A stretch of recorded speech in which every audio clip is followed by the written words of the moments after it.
தேவனுக்கு மகிமை உண்டாவதாக. அன்பான தேவனுடைய பிள்ளைகளே, மறுபடியும் இந்த டிவியின் மூலமாக உங்களை சந்திக்க இறைவன் கொடுத்த நல்ல வாய்ப்புக்காக ஆண்டவருக்கு நான் நன்றி சொல்லுகின்றேன். தேவனுக்கு மகிமை. இந்த நாளிலும் கர்த்தர் வருகின்ற வார்த்தைகளை சொல்வதற்கு முன்னால் நாம் தேவனை நோக்கி ஒரு ஜெபம் பண்ணுவோம். ஆண்டவரே, துதிக்கிறோம் ஐயா, ஸ்தோத்திரிக்கிறோம். கர்த்தாவே, உடைய நாமத்தினால் நாங்கள் கடந்து வரும்போதெல்லாம் எங்கள் மத்தியில் ஆண்டவர் எழுந்தெழுகிறீர், பிரசன்னமாக இருக்கிறீர், சமீபமாக இருக்கிறீர். அதற்காக உங்கள் ஸ்தோத்திரம். கர்த்தாவே ஸ்தோத்திரம். தேவனே சுதிக்கிறோம். கர்த்தர் வசனம் தந்தார் என்று திருவசனம் சொல்கின்ற பிரகாரம் நீர் தந்த வசனத்தை சொல்வதற்கு கிருபைதாரும். கேட்கின்ற உள்ளங்களில் அது ஆழமாய் கிரியை செய்யட்டும், விளங்கி கொள்ளட்டும், கை கொள்ளட்டும். தேவனையும் துதிக்கிறோம் சுவாமி. கிருபையாயிரும் ஆசீர்வதியும். இறைவா, உமக்கு நன்றி. உடைய வார்த்தை அது வல்லமை உள்ளதாக, ஜீவன் உள்ளதாக இருக்கிறபடினால் உமக்கு நன்றி கர்த்தாவே. அனுப்பிரகாரியமாக அவர்களை வாக்கிய செய்யும். அது வெறுமையாக திரும்பாது என்று சொல்லியிருக்கிறபடினால் அப்படியே ஆகட்டும். கிருபையாயிரும் காத்துள்ளோம். இயேசு நாமத்தில் ஜெபிக்கிறோம் பிதாவே, ஆமென்.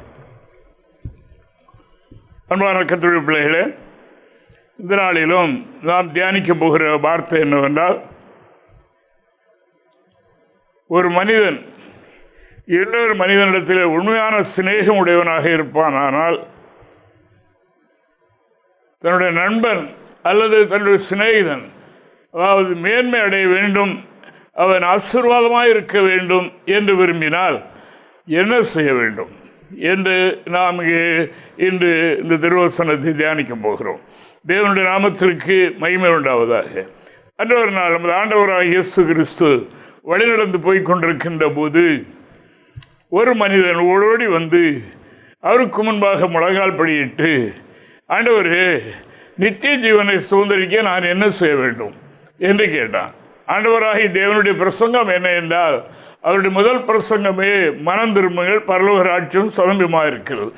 இந்த செய்தியை அவன் கேட்டபடினால், பரலோகம் ஒன்று உண்டு, இப்பொழுது வாழுகின்ற இந்த ஜீவன் அனித்தியமான ஜீவன், இது முடிந்து போகிற ஜீவன், நித்திய ஜீவன் ஒன்று இருக்கிறது என்று அவன் அறிந்த மாத்திரத்தில் அதை அடைய வேண்டும் என்ற ஆவல் அவனுக்கு உண்டாயிற்று.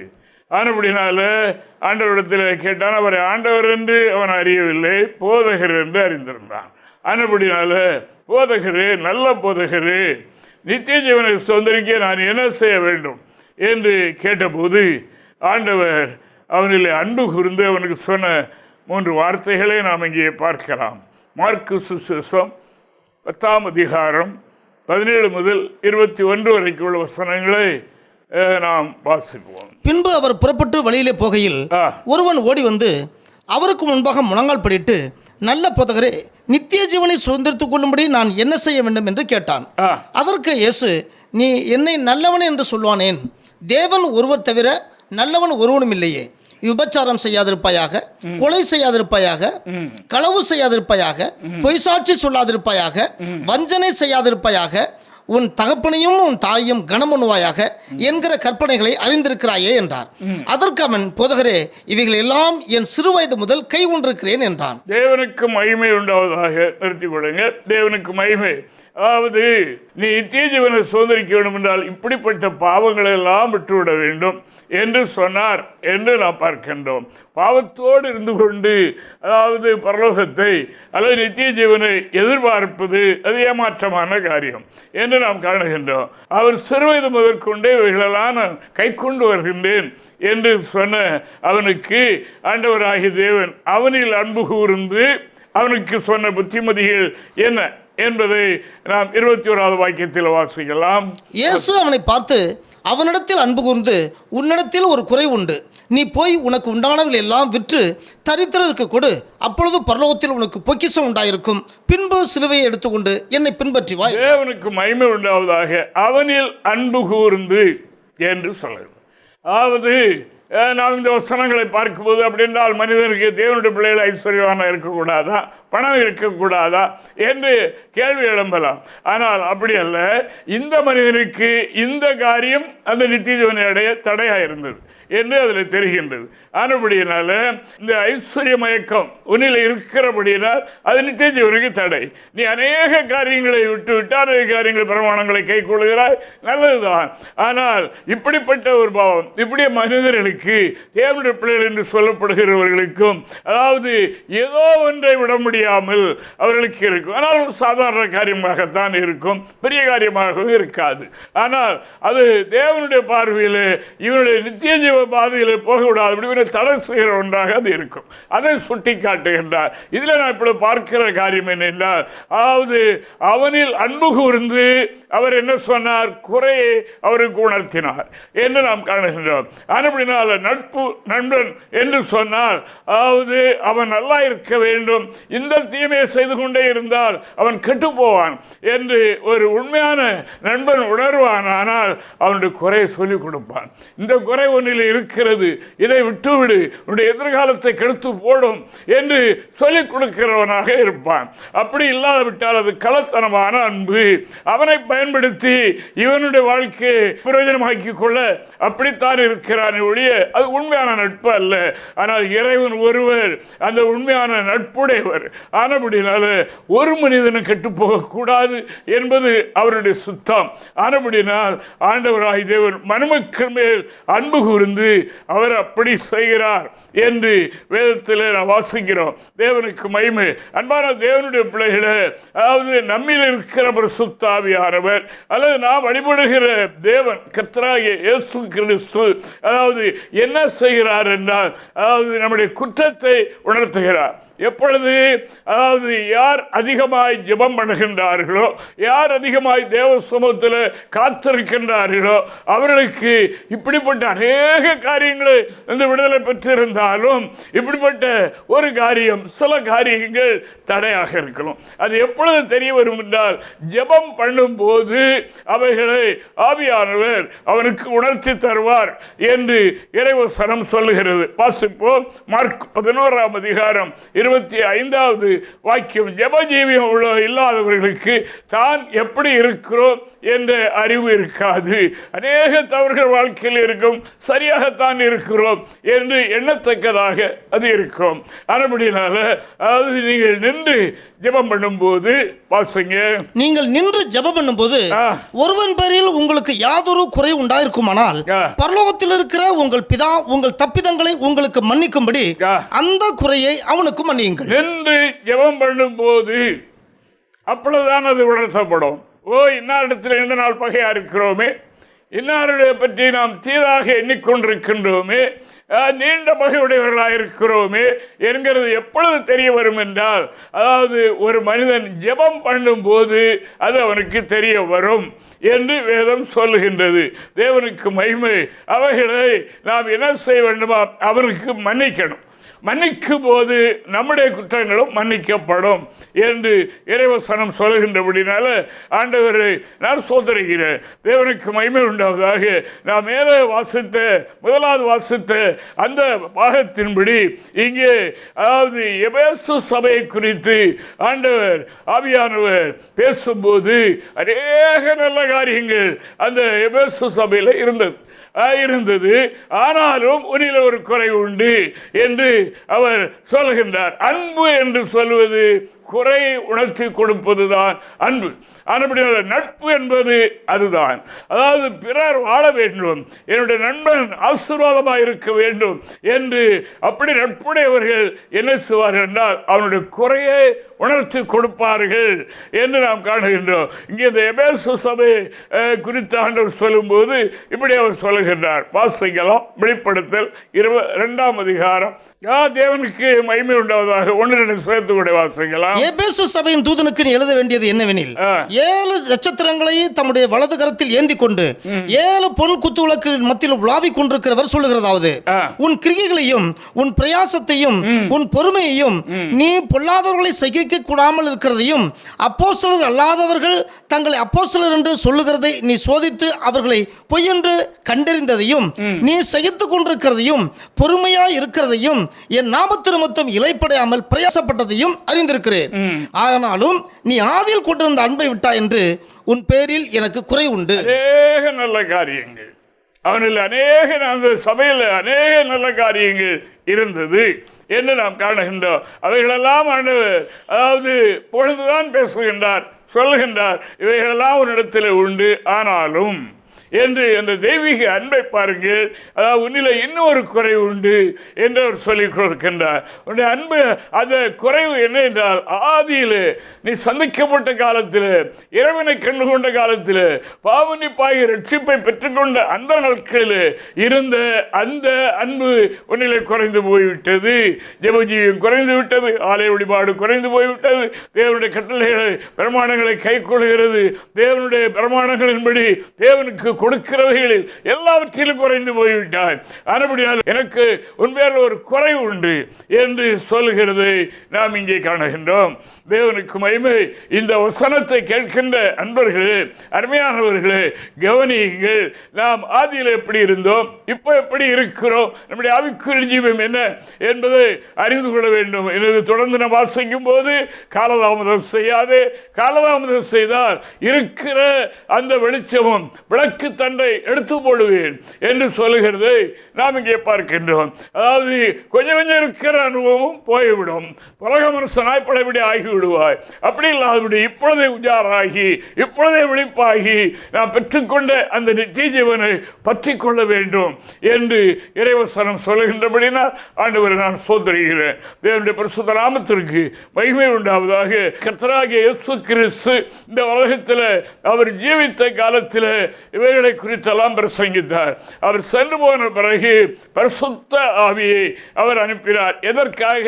அதாவது மனுமக்கள் மேல் கொண்ட அன்பினாலே அவர்களை அந்த நித்திய ஜீவனை அடைய ஆயத்தப்படுத்த முடியாக, அந்த பரலோகத்தை சுதந்திரிக்க அவர்களை ஆயத்தப்படுத்த முடியாக அவர் இந்த பூமிக்கு அனுப்பப்பட்டார். அவர் இந்த உலகத்தை எப்படி அவர் கண்டிப்பாராம்? வாசிக்கலாம்.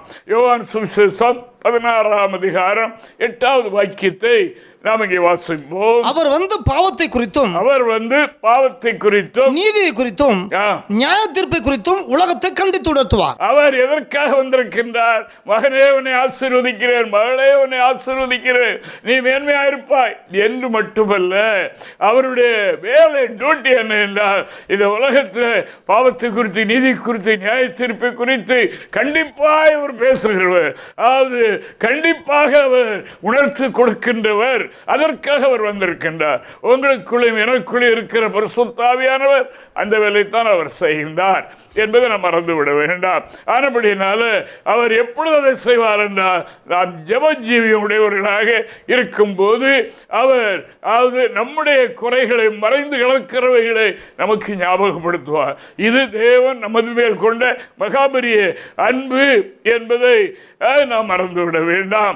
தேவனுக்கு ஸ்தோத்திரம் உண்டாவதாக. இன்று கடவுளுடைய பிள்ளையுடைய வாழ்க்கையில் நடக்கிற சில சம்பவங்களை நாம் பார்க்கும்போது வருத்தப்படுவார்கள். ஆனால் நாம் அறிந்து கொண்ட உண்மை என்ன என்றால், ரட்சிக்கப்பட்ட ஒரு தேவனுடைய பிள்ளைகள் வாழ்க்கையில் வருகிற தோல்வியோ, குறைவோ, நெருக்கமோ, துன்பமோ, வியாதியோ, புனியோ, கடன் பிரச்சனைகள் எவைகளாக இருந்தாலும் சரி, தேவன் அவர்கள் மேல் கொண்ட அன்பினாலே அவர்களை கடிந்து கொண்டு சிக்ஷையின் மூலமாக அவர்களை திருத்தி, அந்த எப்படி அவருடைய நோக்கம் நித்திய ஜீவனை என்னுடைய பிள்ளைகள் அல்லது உலக மக்கள் அடைய வேண்டும் என்பது அவருடைய நோக்கம் என்று எபிரேயர் நிருபகர்த்தார் எழுதும்போது, எபிரேயருக்கு எழுதும் நிருபம் 12ஆம் அதிகாரம் 6 முதல் 8 வரைக்குள்ள வசனங்களை நான் பார்ப்போம். வாசிக்கலாம். கர்த்தர் எவனிடத்தில் அன்பு கூறுகிறாரோ அவனை அவர் சிட்சித்து தாம் சேர்த்துக் கொள்கிற எந்த மகனையும் தண்டிக்கிறார் என்று பிள்ளைகளுக்கு சொல்லுவது போல உங்களுக்கு சொல்லியிருக்கிற புத்திமதியை மறந்தீர்கள். பிள்ளைகளுக்கு புத்திமதி சொல்கின்றது போல சொல்லுகிறேன். என்னது? தகப்பன் நேசிக்கிற புத்திரனை சிட்சிக்கிறது போல, கடிந்து கொண்டு சிட்சிக்கிறது போல. அப்படி தகப்பனுடைய நோக்கம் என்ன? பிள்ளைகளுடைய எதிர்காலம் நன்றாக இருக்கணும், அவர்கள் மேன்மையாக இருக்கணும் என்பதே அவர்களுடைய நோக்கம் என்று நான் காணுகிறேன். படிக்கிறவர்கள் சரியா படிக்காவிட்டால் மற்றவர்கள் சிக்ஷிப்பார்கள், கடிந்து கொள்வார்கள், கோபப்படுவார்கள். ஆனால் நம்முடைய பரமபிதா நம்மை குறித்து அவர் கொண்டிருக்கிற உயர்ந்த எண்ணம் என்ன என்றால் அவரோடு நம்மை அமரச் செய்ய வேண்டும் என்பதுதான் அவருடைய முக்கியமான நோக்கம். அதில் நாம் குறைபடும் போது நம்மை தகப்பன் தன்னுடைய மகனை சிக்ஷிக்கிறது போல கடிந்து கொண்டு நம்மை சிக்ஷிக்கிற தேவனாக அவர் இருக்கிறார். இதான் அன்பு. குற்றம் செய்து எப்படியும் போறான், கெட்டு போனால் போறான் என்று விட்டுவிட்டால் அவன் கெட்டு போவான். ஆனபடினால் அப்படி இல்லாதபடி நமது ஆண்டவராகிய தேவன், அதாவது தகப்பன் பிள்ளை என்கிற உறவிலே நம்மை அப்படி செய்கிறார். என்னுடைய ஆவிக்குரிய ஜீவியத்தில் சில காரியங்களை அறிவேன். இந்த வெளியே நடக்கிற ஊழியங்களை, பிரசங்கங்களை நான் கொஞ்சம் கேட்கிறது உண்டு. என்ன சொல்லுகிறார்கள் என்று அறிவதற்காக. இப்படி இருக்கும்போது அங்கே திரள்கூட்ட மக்கள் கூடியிருக்கின்றார்கள். ஒரு போதகர் பிரசங்கம் பண்ணுவார்.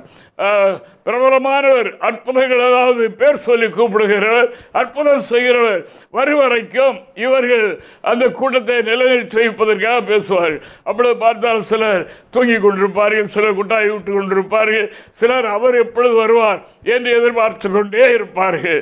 ஆனால் இவர்கள், அதாவது கடிந்து கொண்டு பேசுகிற வார்த்தை அவர்களுக்கு எடுக்காது. அவர் இன்பமாய் பேசுவார், அவர் அன்பாய் பேசுவார்.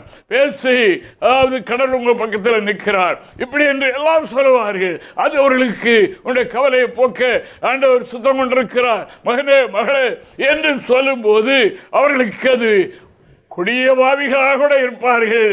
இந்த வார்த்தை என்னை பார்த்து தான் சொல்லுகிறார்கள் என்று சொல்லி அப்படிப்பட்ட, அதாவது லகுவான உபதேசங்களை, லகுவான போதனைகளை மக்கள் எதிர்பார்க்கிற காலம் இதுவாக இருக்கின்றது. ஆனால் இங்கே சங்கீதக்காரர் சொல்லும்போது என்ன சொல்லுகிறார் என்றால் 94வது சங்கீதம் 13வது வாக்கியத்தில் அவர் என்ன சொல்லுகிறார் வாசிக்கலாம். சிட்சித்து உம்முடைய வேதத்தை கொண்டு போதிக்கிற மனுஷன் பாக்கியவான். சிட்சித்து வேதத்தை கொண்டு போதிக்கிற மனிதன், போதகன் பாக்கியவான். தேவனுக்கு மகிமை உண்டாவதாக. போதகனுடைய இருதயத்தில் என்ன இருக்க வேண்டும் என்றால், என்னுடைய கையில் தந்திருக்கிற ஆத்துமாக்கள் பரலோகத்துக்கு போகணும், என்னுடைய கையில் தந்திருக்கிற ஆத்துமாக்கள் நித்திய ஜீவனை சுதந்திரிக்கணும். இதுதான் போதகனுடைய எண்ணமாக இருக்கு. வேறு ஒரு எதிர்பார்ப்பு அவனிலே இருக்கக்கூடாது. தேவனுக்கு மகிமை உண்டாவதாக. அப்படி வரும்போதுதான், அதாவது மனிதர்களுக்கு ஏற்ற பிரகாரம் போதனை செய்யவும், அவர்களை பின்பற்றி செல்லவும், அவர்கள் போடுகிற கட்டளைகளை இவர்கள் கை கொள்ளுகிறதும் மக ஆகிவிடுகின்றது என்று நாம் காணுகின்றோம். தேவனுடைய பரிசுத்த நாமத்திற்கு மகிமை உண்டாவதாக. ஆனபடினால அன்பான தேவனுடைய பிள்ளைகளை, அன்பு என்று சொல்லுவது, அதாவது தவறுடைய நண்பர், நமக்கு அருமையானவர்கள், உறவினர்கள், வேண்டியவர்கள் தவறு செய்யும் போது அவர்களுக்கு தவறை உணர்த்தி காட்ட வேண்டும், கண்டித்து சொல்ல வேண்டும், அவர்களுக்கு புத்தி சொல்ல வேண்டும். அதாவது நம்மளுக்கு வயது குறைந்தவர்கள் இருந்தால் சிட்சித்து அவர்களுக்கு நாம் சொல்ல வேண்டும். இதுதான் போதகனுடைய வேலை. திருவசனத்தை கொண்டு சிட்சித்து போதிக்கிறவன் பாக்கியவான் என்று இறைவாக்கு சொல்லுகின்றபடினா, அப்படிப்பட்ட போதனைகள் இன்று தேவை. அருமையானவர்களே, தேவனுடைய பரிசுத்த நாமத்திற்கு மகிமை உண்டாவதாக. அப்படித்தான் பரிசுத்தவான்கள் எல்லாம் இந்த வேலை செய்தார்கள். ஆண்டவராகிய இயேசு கிறிஸ்து அதைத்தான் செய்தார். தேவனுடைய பரிசுத்த நாமத்திற்கு மகிமை உண்டாவதாக. இன்று, அதாவது பிள்ளைகளை பெற்றோர்கள் வளர்க்கிற முறைகள் மிகவும் முறைகேடாக இருக்கின்றது. சின்ன வயதிலே பிள்ளைகளை சரியாக சீர்படுத்தி வளர்க்க வேண்டும். குற்றம் செய்யும் போது அவர்களை, அதாவது கடிந்து கொண்டு அதை சிக்ஷித்து அவர்களை சரியான பாதையில் நடத்துவோம் என்றால் அவர்கள் அந்த நித்தியவனை சுதந்திரித்துக் கொள்ள அவர்கள் தங்களை ஆயத்தப்படுத்திக் கொள்வார்கள் என்று வேதம் சொல்கின்றது. அறுபடினால் அவருடைய மகனை சிக்ஷியாமல் விடாதே.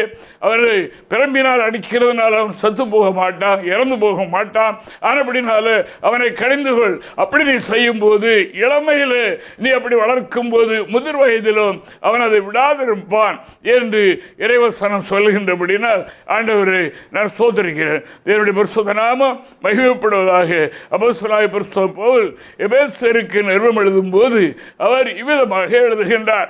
எபேசியர் 6ஆம் அதிகாரம் 4வது வாக்கியத்தை வாசிக்கலாம். பிதாக்களே, நீங்களும் உங்கள் பிள்ளைகளை கோபப்படுத்தாமல் கர்த்தருக்கேற்ற சிச்சையிலும் போதனையிலும் அவர்களை வளர்ப்பீர்களாக. பெரியவர்களே, நீங்களும் உங்கள் பிள்ளைகளை அதாவது கர்த்தருக்கேற்ற சிச்சையிலையும் போதனையிலே அவர்களை வளர்க்க வேண்டும் என்று திருவசனம் சொல்லுகின்றபடினால் ஆண்டவரை துதிக்கிறேன். தேவனுக்கு மகிமை உண்டாவதாக. இன்று குழந்தைகளை வளர்க்கிற வளர்ப்பு வித்தியாசமாக இருக்கின்றது. அதாவது இன்று தேவனுடைய பிள்ளைகள் என்று சொல்லப்படுகிற மத்தியில் ஒரு சிலர் பிள்ளைகளை சரியாக வளர்க்கிறார்கள், ஒரு சிலர் சின்ன பிள்ளைகள் தானே என்று எண்ணி விட்டுவிடுகின்றார்கள். நம்முடைய பிள்ளைகளும் நம்மோடு கூட சேர்ந்து நித்தியத்தை சுதந்திரிக்கணுமே என்கிற அந்த எண்ணத்தை மறந்துவிட்டு அப்படி பிள்ளைகளை வளர்க்கிறவர்கள் இருக்கிறார்கள்.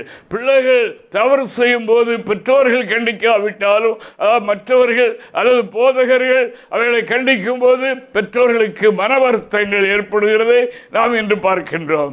அதாவது எதற்காக பெரியவர்கள் அல்லது போதகர்கள் பிள்ளைகளை அப்படி செய்கிறார்கள் என்றால் பிள்ளைகள் எதிர்காலத்தில் நன்றாக இருக்க வேண்டும் என்பதற்காகவே அப்படி செய்கிறார்கள் என்பதை நாம் மறந்துவிட வேண்டாம். சின்ன வயதில் பிள்ளைகள் தவறு செய்யும் போது அவைகளை கண்டிக்காமல் விட்டால் அவர்கள் பிற்காலத்திலே கெட்டு போவார்கள். நான் அடிக்கடி சொல்கிற ஒரு கதை உண்டு, ஒரு சம்பவம் உண்டு. 2 பேர் ஸ்கூலுக்கு போனார்கள். மத்தியானம் சாப்பிட வீட்டுக்கு வருகின்ற நேரத்தில் ஒருவன் இன்னொருடைய பாக்கெட்டில் இருந்து காசை திருடி கொண்டு வந்து விட்டான். கொண்டு வந்து அம்மாடத்தில் கொடுத்தான். அம்மா அதை வாங்கி கொண்டு அவனுடைய கையை பிடித்து கொண்டு யாருடைய காசு எங்கேருந்து திருடினார் என்று ஸ்கூலுக்கு அவன் அழைத்து சென்றார்கள். சென்று அங்கே போய் ஆசிரியரிடத்தில் இவன் ஒப்படைத்தார்கள். இவன் இங்கிருந்து காசை திருடி கொண்டு வந்திருக்கிறான், நீ இவனை எச்சரித்தது இது யாருடைய காசு என்று கேட்டு இந்த காசை வாங்கி கொடுங்கள் என்று சொல்லி இவனை சரியாக சிட்சித்தார்கள். அன்றோடு அந்த களவை விட்டு விட்டான். அடுத்த பையன் ஊசியை திருடி கொண்டு வந்து விட்டான். கொண்டு அம்மாடத்தில் கொடுத்தோன்னு அந்த மகனை கட்டிப்பிடிச்சு முத்தி, மகனே என்னுடைய துணிகள்லாம் கிழிந்து போய்விட்டது, ஒரு ஊசி வாங்கணும்னு நினைத்தேன், நீ கொண்டு வந்து விட்டாயே என்று அவர்கள் சந்தோஷப்படுகிறதை கண்டு அவனுக்கு ஒரு ஊக்கம் உண்டாயிற்று. எனவே நம்ம களவு செய்தால் நம்முடைய அம்மா சந்தோஷப்படுவார்கள், நம்மை ஊக்கப்படுத்துவார்கள் என்று எண்ணி அவன் தொடர்ந்து களவு செய்ய ஆரம்பித்து விட்டான். பெரிய பெரிய பெரிய பெரிய களவுகளெல்லாம் செய்ய ஆரம்பித்து பெரிய கொலைபாதகனாக மாறிவிட்டான். கொள்ளையடிப்பதற்கு தடையாக இருந்த மனிதர்களை கொலை செய்து கொலை குற்றத்துக்கு ஆளாகி தூக்கு தண்டனைக்கு அவன் நியமிக்கப்பட்டு விட்டான். அப்படி இருக்கும்போது அதாவது கடைசி நேரத்தில் கேட்பார்கள், உனக்கு ஏதாவது விருப்பமாக இருக்கிறதா, யாரையும் பார்க்கணுமா, ஏதாவது கேட்கும்போது அவன் சொன்னால் என்னுடைய தாயாரை நான் பார்க்கணும் என்று சொன்னான். அப்படியே தாயாரை கூட்டி கொண்டு வந்தார். அந்த அழிப்பாயத்தை அதுக்குள்ளே அவன் நின்றான். அவன் நின்று கொண்டு தாயை கூப்பிட்டு, உன்னுடைய முகத்தை கொஞ்சம் அது அழிவிலே உள்ளே காட்டேன். அப்போ மகன் பாசமாக இருக்கிறான், அவன் முத்தமிடுவதற்குத்தான் நம்முடைய முகத்தை உள்ளே காட்ட சொல்லுகிறான் என்று முகத்தை நீட்டும் போது மூக்கை கடித்து எடுத்து விட்டான். அன்று நான் ஊசி திருடி கொண்டு வரும்போது நீ என்னை கண்டித்திருந்தால், என்னை எச்சரித்து என்னை சிக்ஷித்து எனக்கு போதனை தந்து நடத்தி இருந்தால் நான் இவ்வளவு பெரிய குற்றவாளி ஆகியிருக்க மாட்டேனே என்று சொன்னான் என்ற ஒரு சம்பவத்தை நான் கேள்விப்பட்டிருக்கிறேன். தேவனுக்கு மகிமை. அருமையானவர்களே, உங்களுடைய பிள்ளைகளையும் சின்ன வயதிலே அவர்களை சரியான போதனையில் சரியான சிக்ஷையில் நடத்துங்கள். இது நான் உங்களுக்கு சொல்லுகிற சரியான புத்திமதி இருக்கும் என்று நான் எண்ணுகின்றேன். ஆலயத்தில் வந்தால் ஒழுங்காக இருக்க சொல்லுங்கள். பிள்ளைகளை மேல் உங்களுடைய கண்கள் இருக்கட்டும். உங்களுடைய பிள்ளைகளை அப்படி வளர்ப்பீர்கள் என்றால் அவர்கள் எதிர்காலத்தில் உங்களுக்கு நல்ல மகிமையை தேடி தருவார்கள் என்பதை நான் உங்களுக்கு சொல்லிக்கொள்ள ஆசைப்படுகிறேன். இந்த சத்தத்தை கேட்கின்ற அருமையானவர்களே, அதாவது அற்புதங்கள் அடையாளங்கள் பேர் சொல்லி கூப்பிடுகிறார்கள் என்று எண்ணி ஏமாந்து போக வேண்டாம். அவைகளை நீங்கள் இல்லாதபடி சத்தியம் எங்கே போதிக்கப்படுகின்றதோ அவைகளை தேடி ஓடுங்கள். கடைசி காலத்தில் ஆண்டவராகிய தேவன் அப்படிப்பட்ட ஒரு உன்னதமான தேவனுடைய திருச்சபை ஆண்டவர் எழுப்புவோம் என்று சொல்லியிருக்கின்றார். அங்கே இருந்துதான் அது வெளிப்படும் என்று சொல்லியிருக்கிறது. ஏசாயா தீர்க்கதரிசன புத்தகம் 2ஆம் அதிகாரம் முதலிருந்து வாசிக்கலாம். கடைசி நாட்களில் கர்த்தருடைய ஆலயமாகிய பர்வதங்களின் கொடுமுடியில் ஸ்தாபிக்கப்பட்டு கடைசி நாட்களில் கர்த்தருடைய ஆலயமாகிய பர்வதங்களின் கொடுமுடியில் ஸ்தாபிக்கப்பட்டு மலைகளுக்கு மேலாய் உயர்த்தப்படும். எல்லா ஜாதிகளும் அதற்கு ஓடி வருவார்கள். எல்லா ஜாதிகளும் அதனிடத்திற்கு ஓடி வருவார்கள். திரளான ஜனங்கள் புறப்பட்டு வந்து, நாம் கர்த்தருடைய பர்வதத்துக்கும் யாக்கோபின் தேவனுடைய ஆலயத்துக்கும் போவோம் வாருங்கள், அவர் தமது வழிகளை நமக்கு போதிப்பார், நாம் அவர் பாதையில் நடப்போம் என்பார்கள். ஏனெனில் சீயோனிலிருந்து வேதமும் எருசலேமிலிருந்து கர்த்தருடைய வசனமும் வெளிப்படும். தேவனுக்கு மகிமை உண்டாவதாக. சீயோனிலிருந்து வேதமும் எருசலேமிலிருந்து கர்த்தருடைய வசனமும் வெளிப்படும் என்று அறிந்து சத்தியவான்கள் எல்லாம் அதற்கு நேராக ஓடி வருவார்கள். ஓடி வரக்கூடிய காலம் இதுவாக இருக்கிறது என்பதை நான் உங்களுக்கு சொல்லிக்கொள்ள ஆசைப்படுகின்றேன். தேவனுடைய பரிசுத்த நாமம் மகிமைப்படுவதாக. ஆனபடியினால் சத்தியம் போதிக்கப்படுகிற இடத்திற்கு சென்று சத்தியத்தினால் உண்டான நித்திய ஜீவனை நாம் பெற்றுக்கொள்வோம். யூதர்களை பார்த்து கர்த்தர் சொன்னார், சத்தியத்தை அறிவீர்கள், சத்தியம் உங்களை விடுதலையாக்கும். வேறொன்று விடுதலையாக்காது, வேறு ஒன்று நம்மை விடுதலையாக்காது, சத்தியம்தான் விடுதலையாக்கும். அப்படினால் கடைசி காலத்தில் எருசலேமிலிருந்து கர்த்தருடைய வசனம் வெளிப்படும் காலமாக இருக்கின்றது. அப்படினால் அவைகளை தேடி சத்தியத்தை தேடி நித்திய ஜீவனை அடைவதற்காக நீங்கள் ஆயத்தப்பட வேண்டும் என்பதை உங்களுக்கு நான் சொல்லிக் கொள்கிறேன். இறைவனாகிய தேவன் உங்களை ஆசீர்வதிப்பாராக என்று சொல்லிக்கொண்டு என்னுடைய வார்த்தையை முடித்துக் கொள்கிறேன். ஆமாம், ஜெபம் செய்வோம். அன்று ஆண்டவரே உம்மை ஸ்தோத்திரம். அருமையான பிதாவே உமக்கு நன்றி சுவாமி. ஆதிவன் இந்த மாலை வேளையிலும் என்னுடைய வார்த்தைகளை சுருக்கமாய் சொல்ல கிருபை செய்து கேட்ட உள்ளங்களில் அவைகள் ஆழமாய் பதிந்து கிரியை செய்யட்டும். ஆண்டவரே, அன்பு என்பது எங்கே கடிந்து கொள்ளுதல் உண்டோ, எங்கே சிக்ஷையான போதனைகள் உண்டோ, அங்கே அதுவே அன்பு, அதுவே நமக்கு நித்திய ஜீவனை கொடுக்கும் வழி என்பதை அறிந்து மக்கள் அவைகளை பற்றி கொள்ளட்டும் சுவாமி. வசனத்தை கேட்ட யாவரையும் ஆசீர்வதியும். வசனத்தை அனுப்பி குணமாக்குகிற தேவன், வசனத்தை கேட்டவருடைய வாழ்க்கையில் இருக்கிற விலகினங்கள், சுகீனங்கள், கவலைகள், பாரங்கள், துக்கங்கள் எல்லாவற்றையும் கர்த்தர் மாற்றி போடும். தேவ சமாதானம் மக்களை ஆளுகை செய்வதாக விடுதலாம் மகிழப்படட்டும். ஏற்றுக்கொள்ளும் தான் கிருபையார் இயேசுவின் மூலம் ஜெபிக்கிறோம் பிதாவே. ஆமென். ஆமென். ஆமென்.